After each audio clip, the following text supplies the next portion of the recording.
everyone. This is Sara Ost, editor-at-large for Coco Eco magazine, and I'm thrilled to be Zoom chatting today with Sebastian Copeland, who is an award-winning photographer, author, environmental advocate, and all-around great human being doing good things for the planet.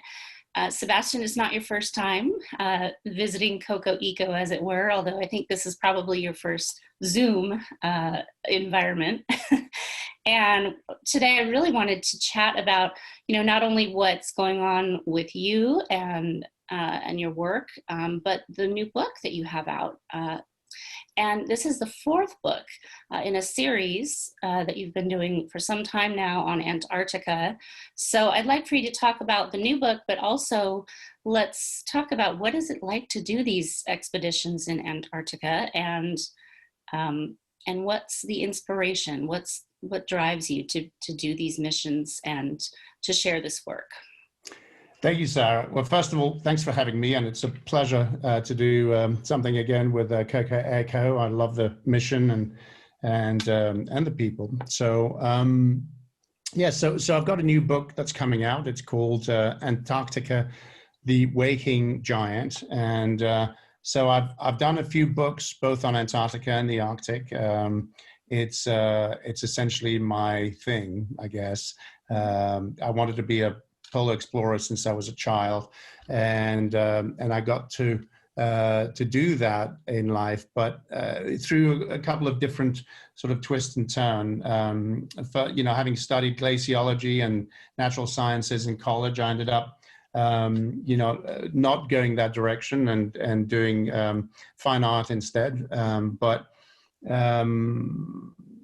later on in life, after having had a career as a photographer, I was able to meet my childhood dream and start to travel the polar regions, and Antarctica, of course, was high on that list. So I got to spend quite a bit of time there, first on a scientific research icebreaker for a couple of seasons down there, and then on skis and doing big missions, both in the north and in the south. So in Antarctica, I did a transcontinental crossing, about 4,100 kilometers or 2,500 miles on skis and kites.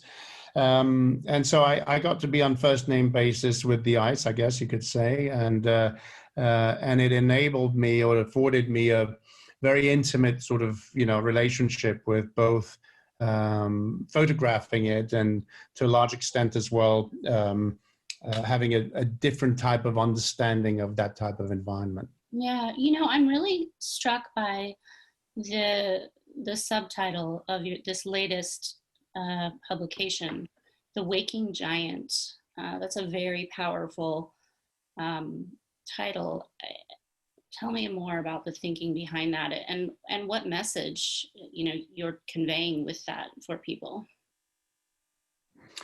Right. So The Waking Giant, I wanted to definitely capture the nature of recent developments in Antarctica, and of course it's a behemoth. I mean, it's a continent that is 1.5 times the size of the US, twice the size of Australia.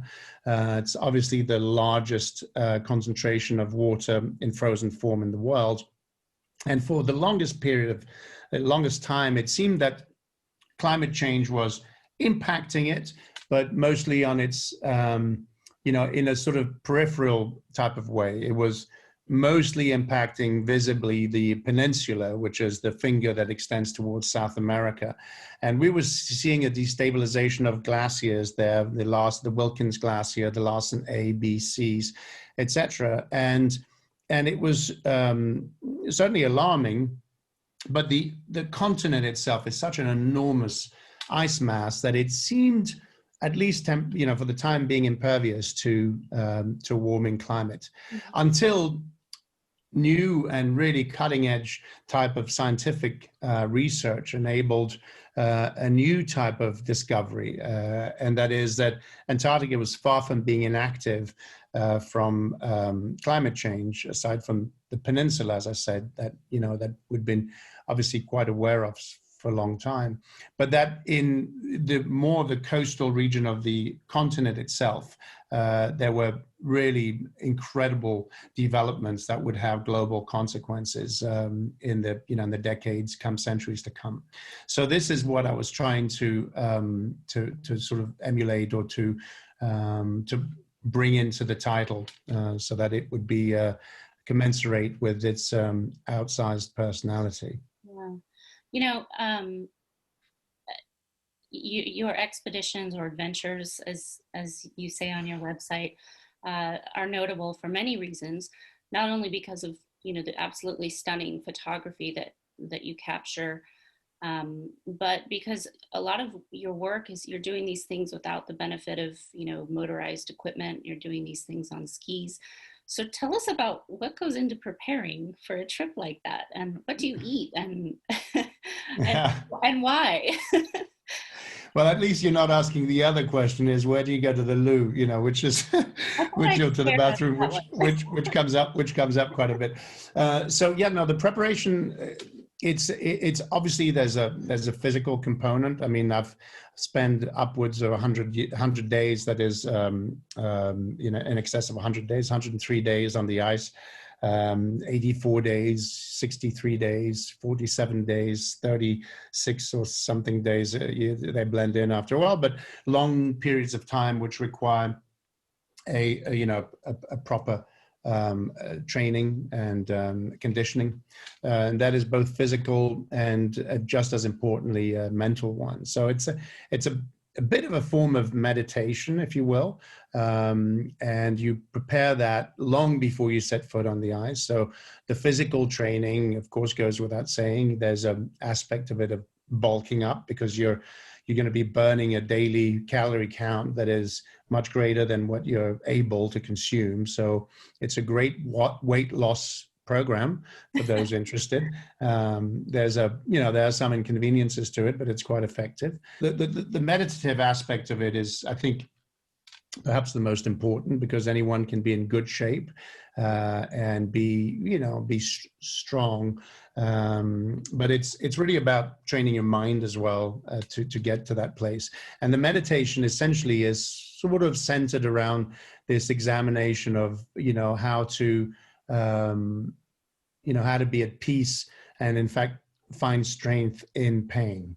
And that has a lot to do with what's going on over there. And once you can get past the threshold of pain and get accustomed to that, which is, a moving target, doesn't happen right away. You generally come all pumped up, and then you get broken down into the first, within the first few days.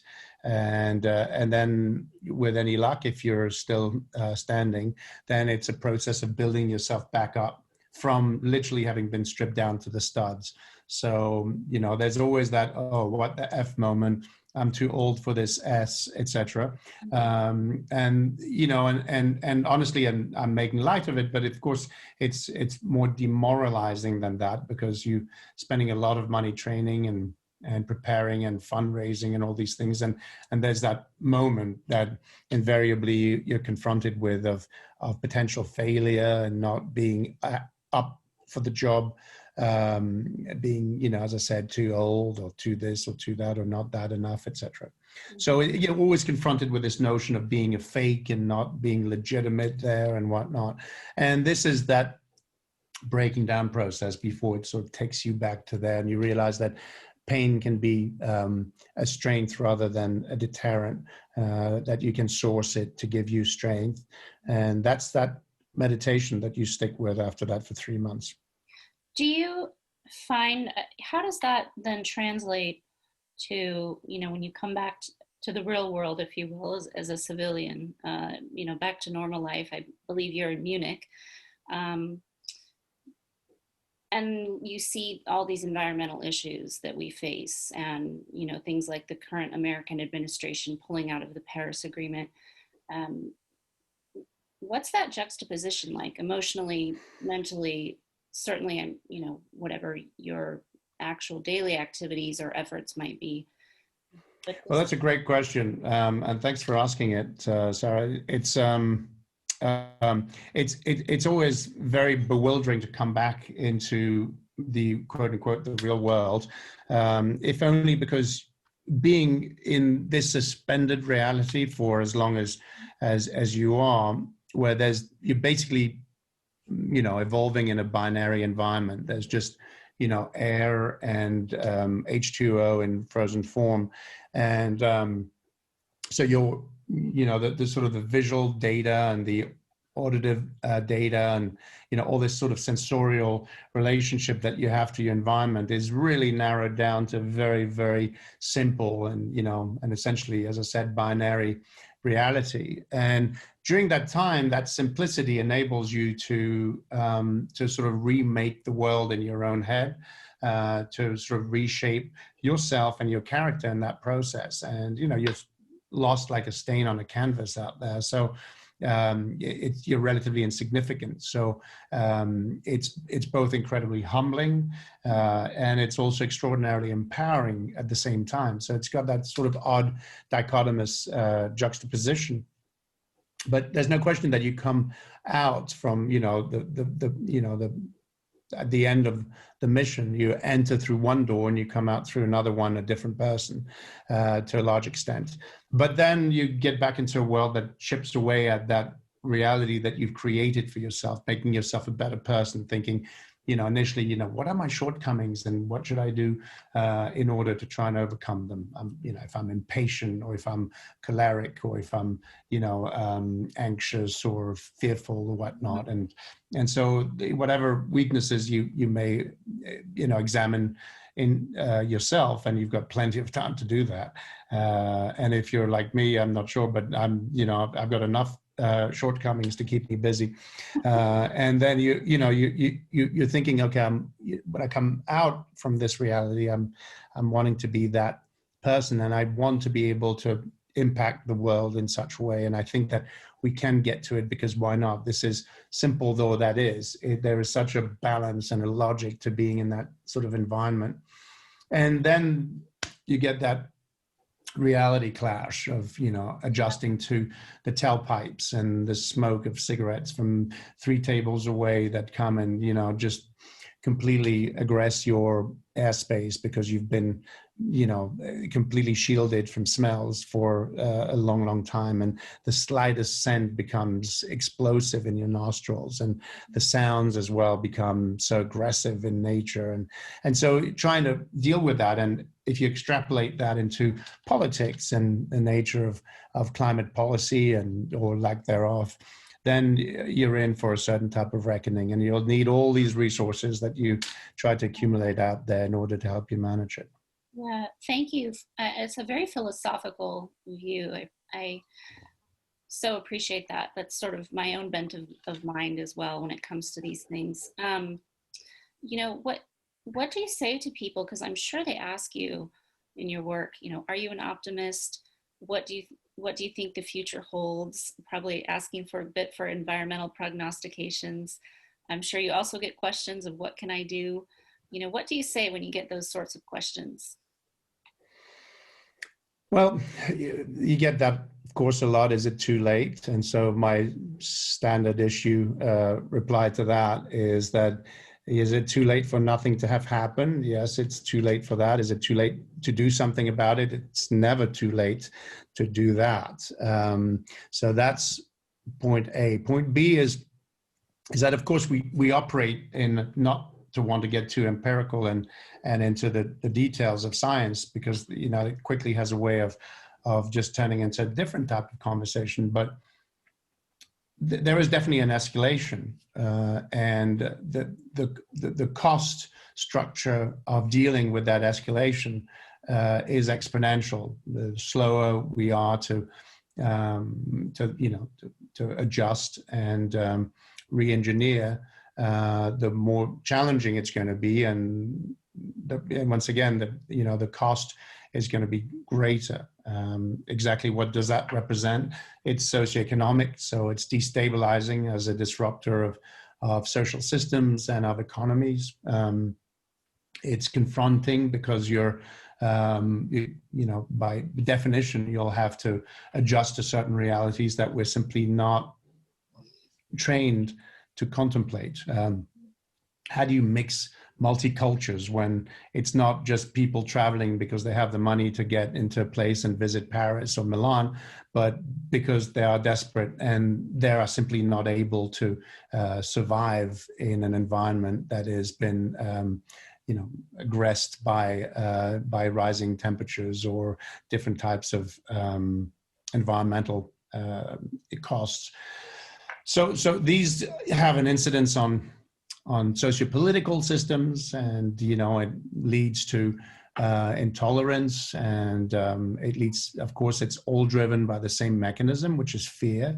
And so this will take the form of populism as we've witnessed it in recent years, and extremism to a large extent, as we're certainly witnessing a lot of it presently in the US. And so all of these are these mechanisms. So your question, I'm sorry, was where's the hope in all of this?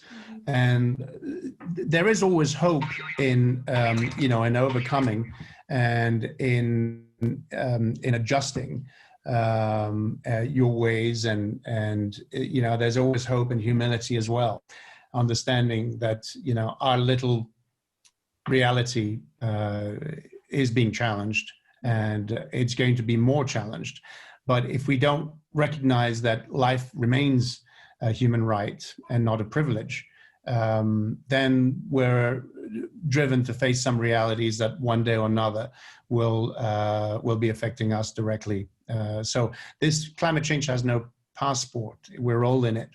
To a large extent, sure, underprivileged and disenfranchised communities suffer first in many different parts of the world. But by and large, the risks face all of us, and we have to take that on as a people, as a species, at the risk, not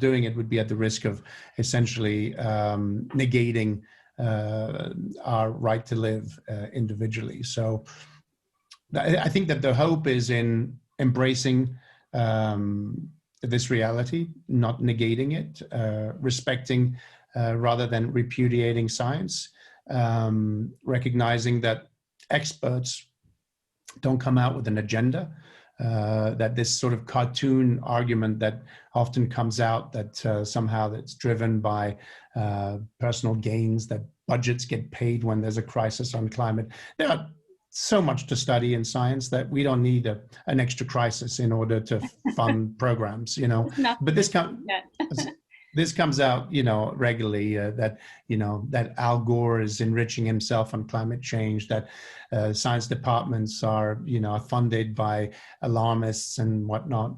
It's not the case. Science has always been what it is. It's a search for the truth, and there's so many different layers of truth in the natural sciences that, once again, just look up in the air one starry night, and you'll know the scope of what I'm talking about. There's no end to the nature of research potential. So it's not about looking for a crisis in order to justify your position. It's actually trying to understand the world that we inhabit. So as long as you embrace that, you allow experts to be driving, the way that we see, and to a large extent informing policy.